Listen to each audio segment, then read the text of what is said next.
J'avais aussi envie de parler de l'accompagnement thérapeutique pour casser les idées, ou les fausses idées. Voilà, j'avais envie de remettre un petit coup de 109. J'avais envie de vous dire que thérapie, c'est génial. Voilà. Pas parce que c'est mon métier, mais parce que moi, quand j'ai commencé à faire des séminaires, je me suis pris des claques dans ma tronche et que ça m'a tellement défoncé, ça m'a tellement montré comment je pouvais me tromper sur moi-même, ou comment j'étais à côté de mes pompes, ou comment est-ce que j'étais en souffrance et que je m'en rendais pas compte. Eh bien que s'il n'y avait pas eu ces stages ou ces approches thérapeutiques, eh ben, je ne sais pas où j'en serais en fait aujourd'hui. Euh, c'est pour ça que je vous parle qu'il y a un côté très sain de pouvoir faire une thérapie. Faire une thérapie, c'est venir se rencontrer, c'est venir s'accueillir, c'est venir aussi s'accepter pour finalement s'aimer. Parce que moi, si je fais ce métier-là, c'est pour que les gens ils puissent se réconcilier avec eux-mêmes, pour qu'ils puissent s'aimer, pour qu'ils puissent sortir de la dimension de la victimite. Hein, je fais une nuance entre la victime et la victimite. Hein. La victime, c'est vraiment quelqu'un qui a subi quelque chose dont il a été victime, qui va générer une souffrance et un trauma. Et la victimite, c'est comment, à un moment, je vais utiliser les événements de ma vie traumatiques où j'ai souffert euh, pour rester victime. C'est comme si je m'installais dans mon ornière et puis que je me mettais un petit peu en confortablement sur mon ornière en disant voilà, c'est dur quand même, c'est dur quand même, c'est dur quoi. Voilà, et donc il faut bien faire la nuance, c'est-à-dire que pour un thérapeute, c'est important d'aller écouter la dimension de la victime, et ça c'est vraiment souvent le premier temps, mais à un moment donné, quand cette souffrance a été suffisamment entendue, eh bien le thérapeute, il doit faire aussi le discernement entre, tiens, est-ce qu'il y a encore une souffrance là, ou est-ce qu'il y a une transe hypnotique dans laquelle la personne se remet pour s'infantiliser, se victimiser, ne pas se responsabiliser, et du coup ne pas devenir adulte et responsable autonome.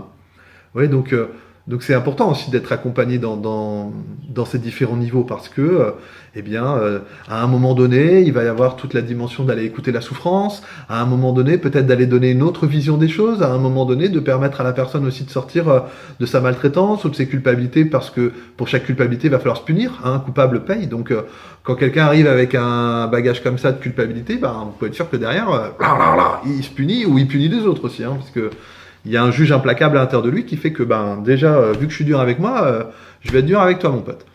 Donc voilà, c'est aussi de permettre d'aller retrouver une souplesse égotique, d'aller permettre aux gens de revenir vers cette douceur, vers cette écoute d'eux-mêmes, vers leur histoire, parce que il n'y a pas d'histoire qui a été facile.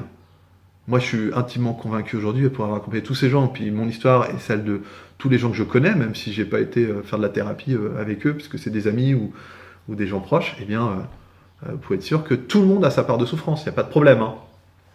Mais l'important, c'est pas d'en avoir une plus grosse que l'autre, c'est de savoir ce qu'on en fait. Et c'est ça qui est important, c'est est-ce qu'à un moment, on relève les manches, on répond aux défis de la vie et on vient transcender ça pour en faire quelque chose de bon, voire peut-être même pour l'offrir au monde, pour que plus jamais ça, et pour que d'un coup la société, le monde, les gens, les humains, tous les autres pingouins puissent aller un peu mieux.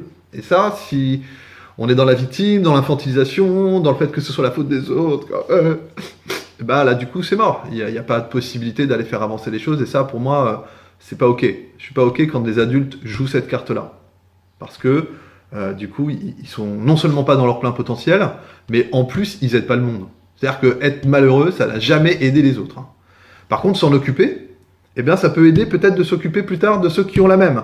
Ou qui auront vécu des choses pareilles, ou d'aller mettre du sens, ou de dire, tiens, moi j'ai vécu ça dans mon histoire, peut-être que c'est ça que j'ai besoin aujourd'hui d'aller réparer, ou c'est peut-être ça sur lequel je dois me positionner, c'est peut-être en faisant tel métier. Vous voyez, c'est hyper important à un moment de se poser les bonnes questions, parce que le mental, lui, il répond toujours à toutes vos questions. Mais si vous dites pourquoi je suis nul, il va vous faire un listing. Et si vous lui dites pourquoi je suis là, il va vous émettre des hypothèses aussi. Ou si vous lui dites, tiens, quelles sont mes qualités, mes ressources, quelles sont... je sais pas, quel est mon talent, quels sont mes dons, c'est pareil, il va commencer à cogiter et à essayer de trouver une réponse.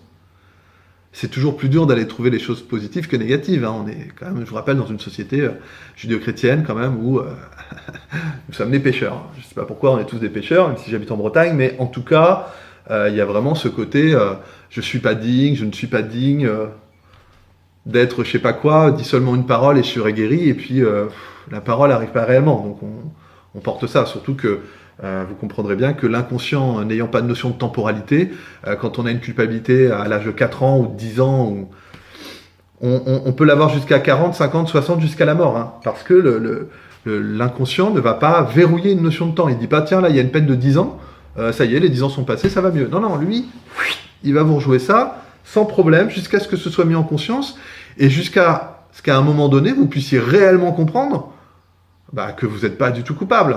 Un enfant de 4 ans, il est rarement coupable de quelque chose. Par contre, un enfant de 4 ans se sent automatiquement coupable de tout. Et donc c'est ça qu'il va falloir à un moment aller voir. Il va falloir aller rencontrer l'enfant, il va falloir aller voir pourquoi il se sent coupable, il va falloir aller voir pourquoi il est triste, pourquoi il est en colère, pourquoi il a peur. Alors, pour moi, clairement, il n'y a pas besoin d'être fou, il n'y a pas besoin d'être en dépression ou en burn-out ou d'avoir un cancer pour venir faire une thérapie ou pour venir mettre en lumière son histoire. Venir mettre son histoire en lumière, c'est une évidence pour qui veut à un moment être un petit peu conscient et sortir de sa prison de vie, quoi.